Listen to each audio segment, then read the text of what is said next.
Hey, what's up, y'all? This is William, the Permaculture Consultant, and today I'm going to be doing my third flip on this compost pile. Now, included in this video is going to be all of the consecutive flips until we hit the 8th flip or the 18th day. Now, if you haven't seen the first two flips, go ahead and go back and check out those videos. And if you have no idea what I'm talking about, then go ahead and check out the 2-ingredient compost pile on how to assemble that, and then the first two flips, and then follow this video along. But today is going to be the third flip. It's going to be different than the first two flips, and I'll show you guys that in a second. Alrighty, first things first, as usual, I need to take the tarp off. I'm going to get my rocks off, and I need to remind you, or I need to remember to bring this up over and over again, especially based off the comments that I had last time. Make sure you're weary of what's underneath the tarp whenever you remove the tarp. It could be snakes, could be mice, could be rats, could be a combination of everything. So unlike the first couple piles, what I'm going to do is take everything around the outside of this pile first, and I'm going to put it down. And that is going to be the new center of this pile, and everything that was on the inside of this pile is now going to be on the outside. So instead of taking the 3 different sections, splitting them up and doing all that, what I'm doing this time is just putting the outside towards the inside and the inside on the outside. And I'm going to follow this same exact process for the rest of the flips. And I'm also keeping an eye on the moisture. I know the moisture on the outside of the pile is going to be a little bit drier than the inside of the pile. Now, based on that sound, it may have dried out a little bit more than I anticipated, but we will see for sure once we get to the inside of the pile. Because whenever the inside of the pile is on the outside and is on top of this dry stuff, it's naturally going to transfer some of the water. So I'm not too concerned about it just yet. And if I need to add water, don't worry, it's not the end of the deal. It's really not. Don't stress about it, don't worry about it. Like I said before in previous videos, the worst case scenario with this compost pile is that it just takes a little bit longer. It's not like you're gonna permanently ruin it or anything like that. And also, don't forget to fluff it up very, very well as you flip it. If you want to work yourself in circles, that's perfectly fine as well, so that way you're evenly taken from all sides of the outside of this pile. That's perfectly fine too. So far, I'm not really seeing any big clumps. It seems to be pretty nice and fluffy on the inside, which is a good thing. I am going to be adding a little bit more water though. So I'm just gonna use like the same pond water I used before. I'm using the bucket with a bunch of holes in the bottom of it. And I'm gonna use maybe about 5 gallons here on the bottom of this pile. Just make sure I get everything nice and wet again. We also do have high winds out here where we are in Texas. All the predominant wind is coming from over there off that cow pasture on that other side, which has basically no trees for quite a while. So that wind can just build up momentum and hit the property. Alrighty, so this is the 4th flip. This will be the 4th flip. And it's gonna rain tomorrow. So I need to keep that in mind whenever I'm preparing this, like, hey, if I need to add any water, maybe don't, because it is about to rain tomorrow. Also, make sure it's nice and covered up like it is right now. And I'm gonna flip this pile same exact way I flipped number 3, outside to the inside, and then this old inside to the outside of the pile. And this is the 4th flip out of a total of 8 flips. Should start seeing some changes here pretty soon in this compost pile.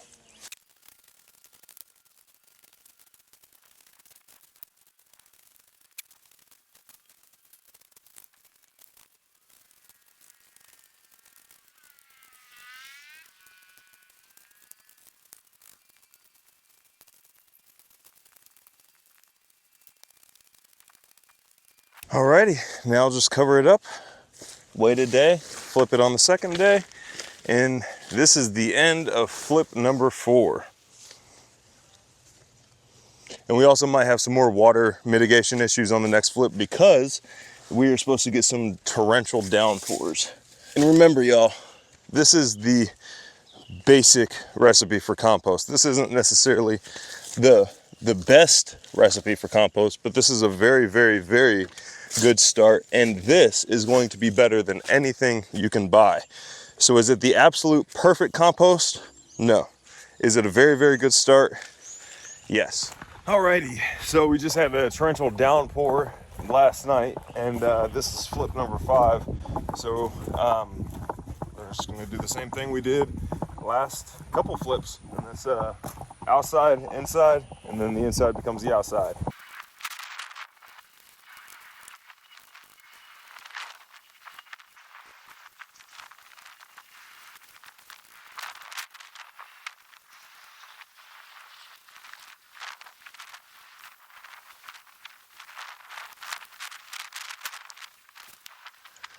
All right, so this is flip number 6, I believe, and full honesty, I might have to restart this pile because the past couple days we've been getting like some pretty heavy downpours and like tornado watches and warnings and all that type of stuff.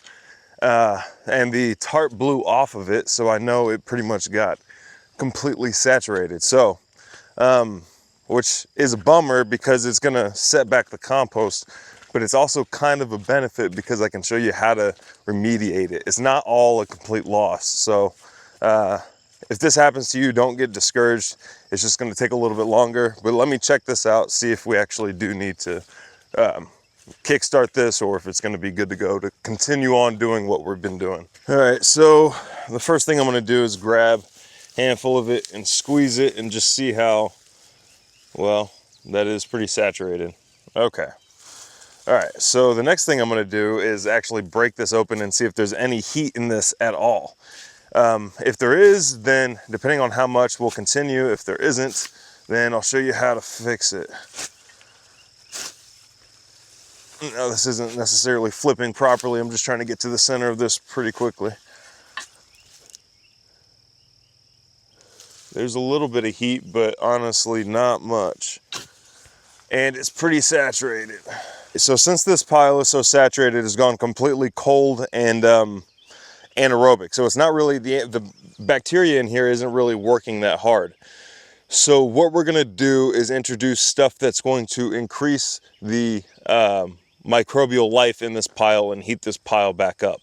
Now, it is a little frustrating, especially because it kind of messes up the whole sequence of this playlist here, but it's also a good valuable lesson to learn on like how to fix your compost if stuff like this happens. So I guess right off the bat, one quick solution is build a permanent indoor composting facility, but until then, we're gonna make this work. And also we need to, I'm not gonna add any more water because it is so saturated. So through this whole process, I'm using pretty fresh ingredients, and I'm not gonna add any more water because like I just said, it's saturated. So let's go ahead and get to it. This stuff over here is mostly clover and grass. So this is also gonna be high in nitrogen. So I'm gonna add it to the compost pile. So I'm just gonna bring it right on over here as I'm clearing the exact area where I'm gonna be basically flipping it. So it's like a 2-for-1 deal right here. Now I'm just gonna basically rebuild my pile. I'm gonna start with a carbon base and I'm gonna shake it out very, very well as I do this. One thing that's really, really gonna help this pile is reintroducing some air back into this pile, because right now there's too much water and not enough air. So shaking this out is gonna be one of the biggest benefits to this cold pile now. And I'm not gonna be adding any more carbon to this pile. I'm only gonna be adding high nitrogen sources, because that's what's gonna help speed the temperature back up and pick that back up to where we need it to be to compost properly and quickly. In the center of this, I'm going to be adding this fresh, nice green nitrogen. This clover is amazing source of nitrogen, and I'm gonna try to add all of this to the core of the pile. So basically, I'm gonna have like a green high nitrogen core, which is basically just fresh green grass, clover, comfrey leaves if you have it, anything like that. Fresh green new growth is going to go in the center. and I'm going to build up like a carbon wall around the outside. Now I built up this green core right here. I'm going to build up around the outside a little bit with that carbon just to make sure we're still keeping that core thing going.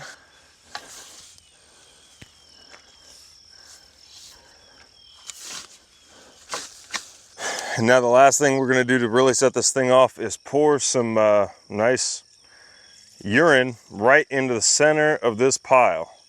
Now I'm not going to leave this, I'm not going to cover this up. We don't have any sunny days here in the forecast. It's going to all be overcast, so I'm going to leave this completely uncovered until the next flip, and we're going to keep the same schedule. Just because this happened doesn't mean we're going to restart anything. It might take a little bit longer, but we're still going to keep the same schedule as far as flips goes. And you guys will see this whenever I, do the last flip on this, or the 8th flip on this pile. And then we'll revisit and see how it's doing at that point and see if we need to go any further. But yeah, stick around for the 7th flip, and then we'll see if these methods actually got this up to temperature. Alrighty, this is going to be flip number 7. Now, since doing that addition in flip number 6, it has downpoured, completely downpoured, as you can see all this water since then. So we might be stuck with this type of pile for right now. We're going to see on this flip. Either way, we're going to finish out the flips, and then you'll obviously see this video. Now let's go ahead and crack into it and see what we've got. And we've got actinobacteria right here on the top. Not much of it, but a little bit. So that's something. But it is, vastly different than the beginning product. So we're gonna go ahead and continue on with this guy. Now I will say it is kind of dry around the outside, which is pretty normal to have the outer layer go kind of dry, because the outer layer is about to become the inner layer and make that transaction of moisture. So don't worry about your outer layer going just a little bit dry.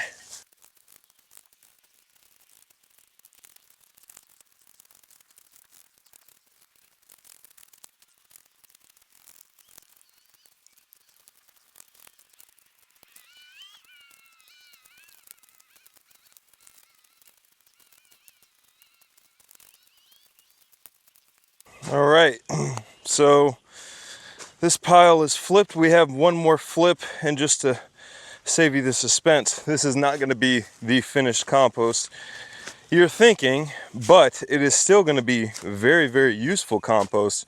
And after this whole series, I'll show you guys exactly how I'm going to still use this compost just as effectively as I would have a more refined finished pile of compost. So stay tuned. All is not lost, and this is going to be highly beneficial to a lot of people who have made compost before, but it's failed, or what they thought was failed, or it didn't get as refined as they thought it was going to be. It's going to be very, very helpful for you guys to see this, because the most beneficial part of this compost isn't actually using it as a planting medium. That's the least efficient way to use your compost. I'll show you way, way, way more efficient ways in future videos. So just stay tuned. Finish this little series right here, and we'll go into more detail about it. Alrighty, this is the last and final flip on this compost pile, and I can already tell you it's not going to be nearly as broken down as most people are expecting. Like the fine crumb structure, we're not going to get great crumb structure from this compost pile, but what we are going to get are a ton of microbes, especially if we follow the next steps. Which is the most important part of the compost. That's really the only part of the compost that means anything. In fact, we're going to be extracting those microorganisms from the compost and applying it to our garden beds in future videos. Oh, and also it's been raining. It was raining minutes before I even pulled up. So there's probably a little bit too much water in this compost pile again. I got a new tarp because this thing got beat up during this whole process. Cheap blue tarps. So we're gonna go ahead and start flipping this, and this is our very, very last flip. And I will be making a new compost pile here soon, and then really getting on the compost cycle, because right now I don't have any animals or ruminants to graze any of this. So I'm gonna be scything it down and turning it into compost and making the pasture's better, which I'll show you guys, like I said earlier, applications on how to do that, and my garden's better. So let me quit yapping. Let's go ahead and start flipping this compost. So let's start cracking into this. We might have, yeah, it's pretty wet. It's pretty wet at the top, which means it's going to be absolutely saturated near the bottom. Now it is still pretty doggone hot. I flipped it that way, but I'm actually going to flip it the opposite direction for future compost reasons. I'm going to create them where the camera's standing, create the new compost, and flip them that way as I go. So I'm actually going to flip it over here, shake it out, and this is going to be the most important one as far as the final structure, because at this point it's going to sit here and rest until this compost comes down to ambient temperature. Once it comes down to ambient temperature, then I know that I have both bacteria and fungi growing within this compost pile. Fungi don't do too well in really hot conditions. The spores survive, but the filamentous fungi, they don't really grow in hot conditions. So we're gonna let those spores hatch, start growing, and then we're gonna start knocking off those soil microbes and applying them to the garden. But first, before we do any of that, we gotta flip it here, and we're gonna let it come down to ambient temperature, which, depending on how much food is in here, or I say food for the microbes, depending on how much of that is actually in here is going to determine how long it's gonna take for it to come down to ambient temperature. And since I added a bunch of greens not too long ago, it's gonna take a little bit longer to come down to ambient temperature. For example, I could probably make a new compost pile, not have any of the rain storm issues, and have that come back down to ambient temperature before this one is probably down to ambient temperature, which isn't gonna be an issue because I'm gonna be making a ton of compost consistently. I have plenty of those leaves over there. I have plenty of green material, and I have plenty of space and land that needs proper soil life. So it's going to be this should be something that every homestead or farm should do. You should be constantly thinking of what are ways I can make compost. This isn't the only way to make compost. This is just a good way to get you started on making compost pretty doggone quickly. A lot of the cold methods are gonna take about 9 months to a year. This one takes considerably less, even with even with all the issues and having to wait for the ambient temperature to come down. Now you can use this directly if you wanted to. The downside is that it's gonna be super high in bacteria and very, very low on fungi. So keep that in mind. Depending on the application, it could be a good thing or a bad thing. Like if you're putting this around your trees or using it to plant trees, then you want that fungi to come in. If you're planting it or if you're using it in your brassicas raised bed, like your broccoli, cauliflower, stuff like that, then you could probably use it right away. I would still let it cool down just a little bit. But brassicas prefer a higher bacteria ratio than trees do. So keep that in mind. I know that was a lot of information all at once, and this is a pretty long video at this point, but it's kind of the backbone to everything we're doing here.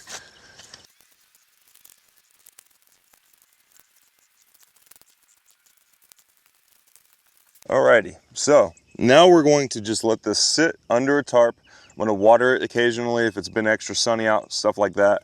But overall thoughts on this compost pile: if we were indoors or in a covered area, then obviously there would have been no issues with this compost pile. It did get set back a few times because of the amount of water that was introduced to it. It went anaerobic and the really high temperatures kind of went away, which is fine because it happened a couple times, and then we added some more green material to this compost pile. The green material aerated a little bit, brought in some more like gaps of air in between the compost pile, and also reintroduce some food for the microbes that are going crazy in here and creating the heat. The heat, remember, kills the weed seeds and also kills the pathogens. The pathogens cannot survive these high temperatures. The good bacteria and the fungi spores can. So that's the importance of going through that thermophilic process. All 3 sections of this compost have gone through that. Now all we have to do is wait. Once it cools down, then the fungi will start growing, and then we can apply that directly to the garden beds. These garden beds ideally would be at a ratio of 1 to 1, so 1 bacteria for 1 fungi. That would be ideal for these, maybe even slightly higher on the fungi ratio, so maybe 1 to 1.25. So that's what we're trying to get these guys to. This compost, well, I'll get into that in future videos, but I'll do future videos on the importance of compost, how to use your compost efficiently after you've made it, because this did take quite a bit of work. And then also I'll do a compost Q&A here coming up soon. So don't worry, if you're having issues with your compost pile, if you have questions or something's not going right, we'll have time to address those directly. Hopefully this video and this series was helpful to you guys. Like I said, it looks not necessarily like the best compost, but it's far better than anything you can buy at the store. So hopefully this was helpful to you guys. Until next time, thank you guys so much for watching. We'll see ya.